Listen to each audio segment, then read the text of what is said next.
Innovation का basically ये मतलब है कि कोई पर्टिकुलर काम जो आज हम लोग 10 सेकेंड में कर रहे हैं उसे हमें 5 सेकेंड में कैसे करना है, या कोई पर्टिकुलर काम को कैसे और एफिशिएंटली और प्रोडक्टिवली करना है, उन चीज़ों को जानना।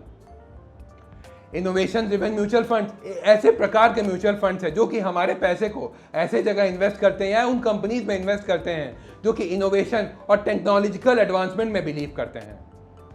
इन कंपनीज के आइडियली 3 मेजर मोटिव्स होते हैं या 3 मेजर कैरेक्टरिस्टिक्स होते हैं। सबसे पहले वो नए प्रोडक्ट या नए सर्विसेज को हमेशा अपने क्लाइंट्स को ऑफर करते रहते हैं ताकि उनकी सेल्स या रेवेन्यू ऑपरेशंस बढ़ती रहे। दूसरा, अगर उनका कोई एग्जिस्टिंग प्रोडक्ट है तो उसको कैसे इंप्रूव कर पाए ताकि कस्टमर एक्सपीरियंस और ज़्यादा अच्छा हो पाए या फिर टाइम एफिशिएंसी और ज़्यादा रिड्यूस हो पाए। और तीसरा, वो कंपनीज ऐसे जगह अपने इन्वेस्टमेंट्स को करे जो कि मार्केट में बहुत ज़्यादा अच्छा हो या अलग तरीके का हो ताकि वो पूरे इंडस्ट्री को डिसरप्ट करने का प्रपोजिशन रख पाए। आज की इस पर्टिकुलर वीडियो में हम लोग सबसे पहले डिस्कस करेंगे कि इनोवेशन क्या होता है। सेकेंड, कितने टाइप्स ऑफ इनोवेशन होते हैं। थर्ड, क्या ये इनोवेशन सिर्फ आईटी कंपनीज में ही सीमित है या फिर कोई और सेक्टर्स में भी इनोवेशन पॉसिबल है। फोर्थ, आईसीआईसीआई के इनोवेशन फंड पे जो कि नया म्यूचुअल फंड आया है उन्होंने निकाला है जिसकी एनएफओ डेट 10 अप्रैल से लेकर 24 अप्रैल तक है, उसके बारे में समझेंगे। Fifth, ICICI mutual fund house की इन्वेस्टिंग स्टाइल क्या होता है, उन चीज़ों को समझेंगे। सिक्स, क्यों हमें आईसीआईसीआई म्यूचुअल फंड के इनोवेशन फंड में इन्वेस्ट करना चाहिए इस पर्टिकुलर मार्केट कंडीशन में। सेवन, क्या साइलिएंट फीचर्स है ये पर्टिकुलर आईसीआईसीआई म्यूचुअल फंड्स के। और एट, क्या एज अ रिटेल इन्वेस्टर हमें इन particular category of mutual funds में इन्वेस्ट करना चाहिए या नहीं। अगर हाँ, तो हमें अपने पोर्टफोलियो के कितने परसेंटेज और एलोकेशन इस particular category of mutual funds में देने चाहिए। हेलो एवरीवन, मैं देवांशु रॉय इन्वेस्टमेंट सॉल्यूशन से आज आपके लिए एक नए टॉपिक ऑफ डिस्कशन लाया हूं जो कि इनोवेटिव फंड्स के ऊपर होगा। और अगर आपने ये वीडियो लाइक नहीं किया है तो मैं इस रिक्वेस्ट करूंगा कि आप इस वीडियो को ज़रूर लाइक करें, एंड अगर आप चैनल पर नए हैं तो इस चैनल को ज़रूर सब्सक्राइब करें ताकि आपको हमेशा रेगुलर अपडेट्स इस पर्टिकुलर चैनल से मिलती रहे। अब इस पर्टिकुलर वीडियो को हम लोग आगे बढ़ाते हुए समझेंगे कि पर्टिकुलर एग्जाम्पल से कि कैसे हम लोग जब 1960 में एक रेल के इंजन यूज़ करते थे एंड आज के रेल के इंजन जो हम लोग यूज़ करते हैं दोनों में डिफरेंस क्या है। फॉर एग्जाम्पल, अगर हम 1960 से पहले अगर ट्रेन के इंजन की बात करें तो वो स्टीम लोकोमोटिव हुआ करता था। उसके बाद जब इवोल्यूशन या डेवलपमेंट आया 1960 में, वो पर्टिकुलर लोकोमोटिव डीजल लोकोमोटिव में कन्वर्ट हो गया। 1960 से बढ़ के 1970 में जब हमारा इनोवेशन हुआ तो डीजल लोकोमोटिव से कन्वर्ट होके इलेक्ट्रिक लोकोमोटिव में हमारी ट्रेन के इंजन कन्वर्ट हो गई। अगर 1970 से हम लोग आगे बढ़े तो 1995 में एसी पावर्ड इलेक्ट्रिक इंजन हमारे इंजीनियर्स ने डेवलप कर दिया। एंड आज 2018 ईस्वी में हम लोग 180 किलोमीटर की स्पीड पे वंदे भारत का निर्माण होते हुए देख सकते हैं कि वो ट्रेन 180 किलोमीटर प्रति घंटा की स्पीड पे चलती है। इसे हम लोग इनोवेशन कहते हैं in the sector of engines. अगर हम टाइप्स ऑफ इनोवेशन की बात करें तो सबसे पहला जो नंबर पे आता है वो होता है रेडिकल इनोवेशन। दैट मीन्स कि हम लोग एक पर्टिकुलर प्रोडक्ट को रिप्लेस करके उसके ऑल्टरनेटिव को यूज करते हैं। फॉर एग्जाम्पल, हम लोग पहले कैमरास का यूज करते हैं बट आज के ज़माना में हम लोग कैमरास को रिप्लेस कर दिए हैं मोबाइल फ़ोन के कैमराज से।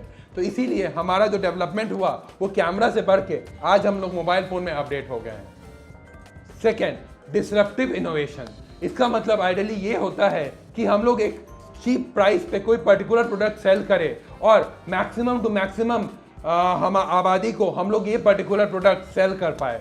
फॉर एग्जाम्पल, वॉशिंग मशीन्स या रेफ्रिजरेटर्स ये चीज़ों के बहुत अच्छे एग्जाम्पल हैं। And third but not the least, incremental innovation. For example, जिसमें हम एक पर्टिकुलर प्रोडक्ट को अपग्रेड करते हैं। दैट मीन्स कि पहले के ज़माना में हम लोग बहुत मोटे टीवी यूज़ करते थे या ओल्ड टीवी यूज़ करते थे और आज हम लोग उससे अपग्रेड होके एलसीडी या एलईडी टीवीज यूज़ करते हैं जो कि बहुत स्लिम होते हैं। अगर हम लोग बात करें कि इनोवेशन कौन कौन से सेक्टर्स में पॉसिबल है तो नेमली जो हम लोग सेक्टर्स नेम कर सकते हैं वो है power sector, speciality and agro sector, pharma या health care sector, FMCG, auto, technological services, auto ancillary sectors, telecom sectors, industrial automobile sectors या फिर financial services sector. That means कि सारे टेक्नोलॉजिकल में या सारे इंडस्ट्रीज में ही इनोवेशन पॉसिबल है।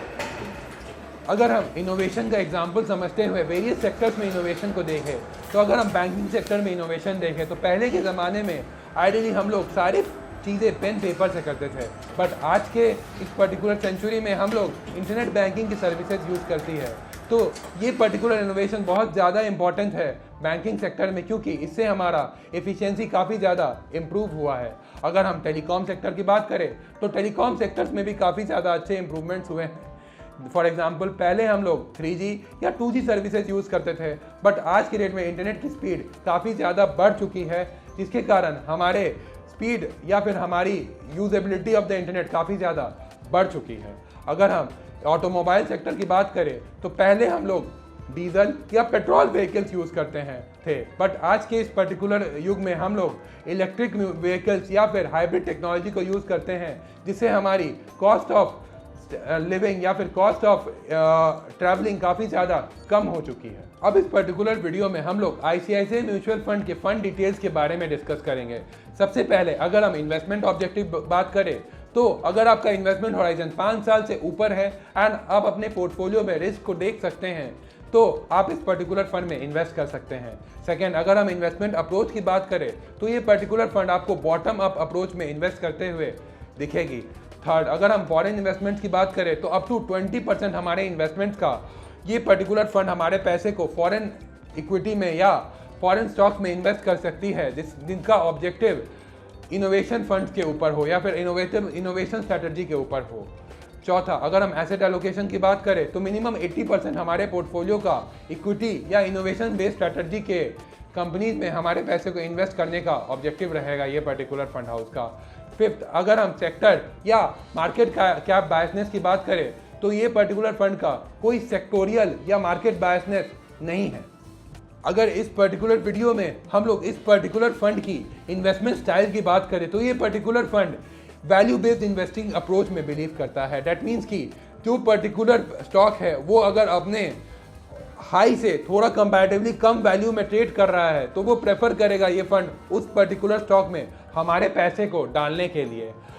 दैट मीन्स कि उस पर्टिकुलर फंड का हाई डिविडेंड यील्ड होगा या फिर उनके पास हाई मार्जिन ऑफ सेफ्टी होगा हमारे इन्वेस्टमेंट को सिक्योर करने के लिए। अब इस पर्टिकुलर वीडियो में ये डिस्कस करेंगे कि क्यों इस पर्टिकुलर मार्केट कंडीशन में हमें ICICI इनोवेशन फंड में इन्वेस्ट करना चाहिए। क्योंकि हम लोगों ने देखा है कि नियर बाई बहुत सारे सेंट्रल बैंक्स ने इंटरेस्ट रेट को काफ़ी ज़्यादा बढ़ाया है और in the upcoming time interest rate काफ़ी ज़्यादा घटेंगे। तो अगर जब ये पर्टिकुलर इंटरेस्ट रेट घटेंगे तो इनोवेशन स्ट्रैटेजी बहुत अच्छा या बहुत अच्छे काम करना चाहिए, तो उनके स्टॉक्स के भी रिटर्न्स काफ़ी ज़्यादा अच्छा होना चाहिए।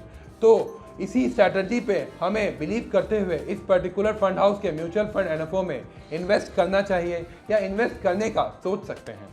इस पर्टिकुलर फंड का NFO पीरियड 10 अप्रैल से लेकर 24 अप्रैल तक है। दैट मीन्स कि इस पर्टिकुलर पीरियड में इस पर्टिकुलर फंड की NAV 10 रुपये की होगी। अगर आपको इस पर्टिकुलर फंड में इन्वेस्ट करना है तो हमारे साथ भी इन्वेस्ट कर सकते हैं by dialing on the below mentioned mobile number. अगर मैं इस पर्टिकुलर फंड की मिनिमम इन्वेस्टमेंट वैल्यू की बात करूं तो ये पर्टिकुलर फंड में मिनिमम इन्वेस्टमेंट वैल्यू 5000 से स्टार्ट होती है एंड मल्टीपल्स ऑफ 1000 एप्लीकेबल है इस पर्टिकुलर फंड में इन्वेस्टमेंट करने के लिए। अगर मैं एग्जिट लोड की बात करूं तो अप टू 1 ईयर 1% तक एग्जिट लोड इस पर्टिकुलर फंड में लगेगा एंड 1 ईयर के बाद कोई एग्जिट लोड इस फंड में एप्लीकेबल नहीं है। अब इस पर्टिकुलर वीडियो में हम लोग ये डिस्कस करेंगे कि क्या रिटेल इन्वेस्टर्स को ये पर्टिकुलर फंड हाउस या इस पर्टिकुलर स्कीम में इन्वेस्ट करना चाहिए या नहीं। तो हाँ, आप इस पर्टिकुलर स्कीम या फंड हाउस में इन्वेस्ट कर सकते हैं अगर आपका इन्वेस्टमेंट होराइजन 5 साल से ऊपर का हो, अगर आपकी रिस्क एपेटाइट काफ़ी ज़्यादा हाई हो एंड आप अपने पोर्टफोलियो में वोलेटिलिटी को झेल सकते हैं। तो बट क्योंकि ये थीम बेस्ड इन्वेस्टमेंट प्लान है तो मैं रिकमेंड करूँगा कि आप अपने पोर्टफोलियो का 5% तक ही इस पर्टिकुलर थीम या इन्वेस्टमेंट स्ट्रैटेजी में इन्वेस्ट करें। रेस्ट आप जनरल म्यूचुअल फंड्स में इन्वेस्ट कर सकते हैं। अगर आपको ये वीडियो अच्छा लगा तो इस वीडियो को जरूर लाइक करें एंड चैनल को जरूर सब्सक्राइब या फॉलो करें। अगर आपको अपने पोर्टफोलियो की प्लानिंग हमारे साथ करवानी है तो नीचे दिए गए फ़ोन नंबर पर जरूर संपर्क करें। Thank you.